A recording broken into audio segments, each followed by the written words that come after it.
네, 한주전입니다. 7.10 부동산 대책을 발표하는 홍남기 경제부총리는 사과부터 해야 했습니다. 22차례의 부동산 대책 끝에 돌아온 건 서울 아파트 연일 최고치 갱신이라는 아쉬운 성적표였죠. 전세값은 더했습니다. 오르는 건 둘째치고 아예 매물이 싹 사라졌습니다. 전세값이 최근에 한 5천 올랐다고 보시면 돼요. 월세도 없고 전세도 없고 보여드릴 게 없어, 물건 자체가. 더 가물었고요. 주택시장 불안 우려가 가시지 않아 송구스럽습니다. 대출 등이 제한되어 내 집 마련에 어려움을 호소하는 목소리도 있었습니다. 그러니까 규제의 역설이라고 할까요? 정부가 강도 높은 대책을 발표하자 일단 킵하고 추이를 보거나 아예 높아진 세금만큼 전세값을 올리는 도미노 현상이 나타난 겁니다. 또 그간 물량은 충분하다 호언했던 정부도 공급이 없다 이렇게 말씀하시는 것은 사실과 좀 다르고요.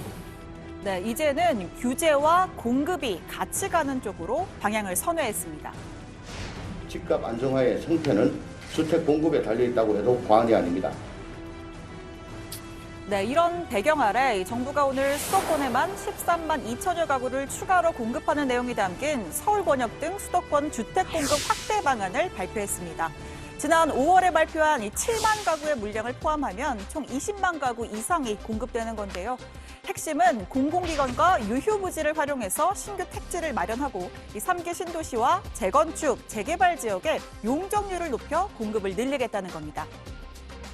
주택 공급 물량을 최대한 확보한다는 측면에서 활용 가능한 모든 수단과 메뉴를 제로 베이스에서 검토하였습니다. 전반적으로 강한 주택 공급 시그널을 제시해 주리라 믿습니다. 자, 그럼 이 신규 부지는 어떻게 마련할까요? 우선 이번에 포함된 유일한 그린벨트 테린골프장 부지에 10,000 가구를 짓고요. 또 용산구 삼각지역 인근 미군 캠프킴 부지에 3,000 가구 이상을 공급합니다. 정부 과천청사 일대와 강남권인 서울 조달청, 국립외교원 유휴부지, 그리고 이 마포구 상암동의 DMC 서부 면허시험장도 활용할 예정입니다. 우수 입지에 위치한 국유지, 고용기관 이전 부지를 최대한 활용해 나가도록 하겠습니다. 특히 서울지방조달청 정부 과천청사, 국립외교원 유효부지에 공급되는 주택은 최대한 청년, 신혼부부에게 공급할 계획입니다. 자, 그런데 신규 부지는 한정되어 있고 그럼 용적률을 높이는 게 답이 될 수 있겠죠. 공공참여형 고밀 재건축을 도입해서 5년간 총 5만 세대를 공급하기로 했습니다. 기존 주택에 LH나 SH 등 공공기관이 참여해서 만드는 새로운 형식의 재건축입니다. 일단은 규제를 풀어줍니다. 용적률은 최대 500%까지 높이고 35층으로 묶인 층수 제한도 50층까지 올리고요. 그렇게 해서 늘어난 공급량 중에 일정량을 기부 체납으로 환수하는 아이디어입니다. 이걸 신혼부부와 청년을 위한 공공분양과 장기 공공임대주택으로 활용하겠다는 겁니다. 용적률의 50%에서 70%를 기부 체납하도록 하여 용적률 증가에 따른 기대 수익률 기준으로 90% 이상을 환수하도록 하겠습니다. 기부 체납받은 주택은 무주택, 신혼부부, 청년 등을 위한 장기 공공임대에 50% 이상을 활용하고 나머지는 공공분양으로 활용해 나가도록 하겠습니다.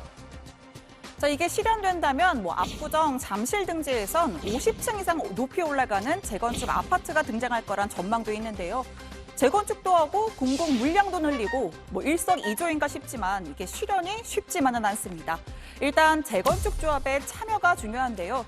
주택 소유자 3분의 2 이상의 동의가 필요한데 재건축 조합 입장에서는 늘어나는 물량이 전부 공공으로 회수가 되면 사업성이 낮다고 판단할 수 있기 때문입니다.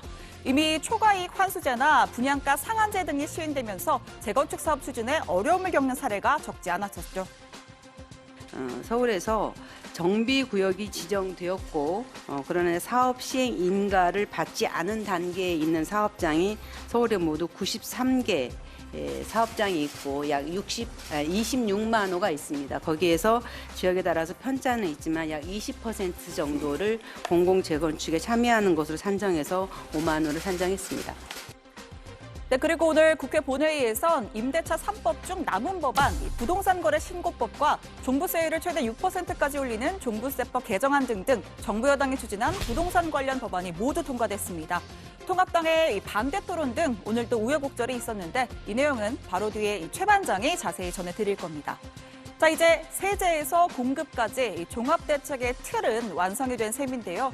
특히 공급 정책에 있어서 정부 여당은 공공주택 확대가 답이라는 인식이 아주 확고합니다. 민주당은 국민 누구나 내 집 한 채를 장만할 수 있는 1가구 1주택 시대를 만들겠습니다. 무주택 서민이 쉽게 내 집을 마련할 수 있도록 공공주택 공급을 획기적으로 강화하겠습니다. 이와 더불어 공공임대 공급도 확대하여 2025년이면 우리나라 전체 임차 가구의 약 25%가 공공임대주택에 거주할 수 있게 될 것입니다.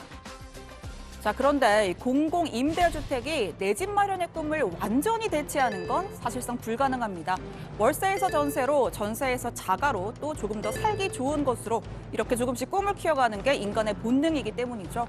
월세가 왜 나쁘냐라는 여당 의원의 발언이 현실을 모른다라는 공분을 자아낸 것도 바로 이것 때문일 겁니다.